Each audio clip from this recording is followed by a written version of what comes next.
Let's fast forward to a point in time, it's 2018. Realme is launching. There's a lot happening in the ecosystem. Xiaomi is dominating. Samsung is still trying to figure it out. Jio is starting to really hit its peak effect, right? Gap kya tha? What was it that caused you to say, hey, there's a space for another challenger? Why did tell us the story of Realme? The best thing what I like about Xiaomi is, they understand consumers better. Hmm. I've always appreciated companies who have understand consumers better, targeted the right consumers at the right price points, and brought the right technology products at the right time, which was the biggest space or a gap for the brands like Oppo or Vivo, Hmm. right? And they never used to do that. So they all were predominantly in offline. They used to have a Chinese distribution system. They still have the Chinese distribution system. They still have, so for them, the understanding the consumers was very difficult for them. While Xiaomi entered the market directly deal in online, got the real feedback of the consumers, and that's how they started. So this was from 2015 to 2018. Most importantly, what I've seen, there's always a white space. And that white space back in 2018, while you asked me a question about realme, the white space was that, in online, there was only one brand which was dominating around 70 to 80% market share. Hmm. You cannot have any market or any economy with one brand dominating 70 to 80%. So that's how I address the market. You look at the total addressable market, then you see who are the players into it and what is the market share they are addressing to it.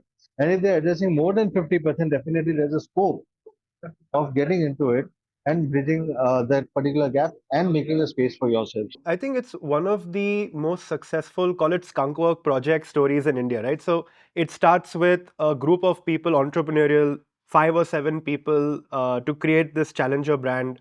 You go on to ink what is probably one of the most famous partnerships. The Realme Flipkart partnership was, very well studied and a fantastic outcome. But so day end, you decide let's build Realme. There was one product from Oppo which was supposed to be discarded. I believe that it may not be an offline product, but it was a very good online product because it was a very good performance product in MediaTek chipset. Hmm. So I wanted to make sure that probably the consumers are able to experience the performance apart from Qualcomm also. So MediaTek was only considered as an offline chipset at that point of time between Qualcomm and MediaTek. So MediaTek, I was the first one to launch P60 series of P series, in fact, to the consumers in online, which entirely changed the perception of MediaTek P series as an online series as well, which was initially only and only Xiaomi only used to use Qualcomm as one of their chipsets. Now, when we moved over there, I took that particular product, launched it as Realme, and made sure that probably I saw much, I would say, a great success in first sale itself. We sold about 70, 80,000 units, and we were able to sell it out, and everybody was astonished. I've heard multiple times that this industry is impossible to break through, and you cannot get into it. But I think we sold off, and that's how Realme journey started. Did that lead to any drama or tension internally? Was there a little bit of a tension in creating something like this? Yeah, there was multiple things, right? I was told to leave the company if I not stop doing their online business, right? Because they will never disturb their online business. They don't want to disturb any ecosystem. So any businessman would have thought, I'm not saying they're wrong, but any businessman would have thought about it. But I probably believe that you should have balls to understand what the consumers are rather Yeah. than just thinking about the channel. And that's the only difference between me and them, that I think about the consumer first and I don't give a shit about what the channel thinks about, right?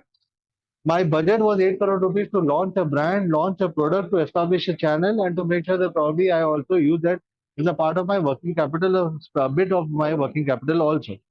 But they tested waters with me because the reason is because they did not wanted to disturb their offline channel. So Hmm. they did not even have the balls to make sure that probably they can go and fight against Xiaomi. That was the reason I said, okay, I'm ready to take the hit. I'm ready to take the punt. Let me try it because I have nothing to lose across, but I believe in this particular ecosystem and I want to try it. See, from 8 crore rupees of your PC's investments to a revenue of around 20,000 crore rupees to a valuation of around 17 or around 12 billion. This is the journey which I've seen. And Realme, the punt which I took, and it was not a journey of 5 years. In 3.5 years, I was number two brand, right? And I think that is the speed which I have always worked upon on understanding the consumers.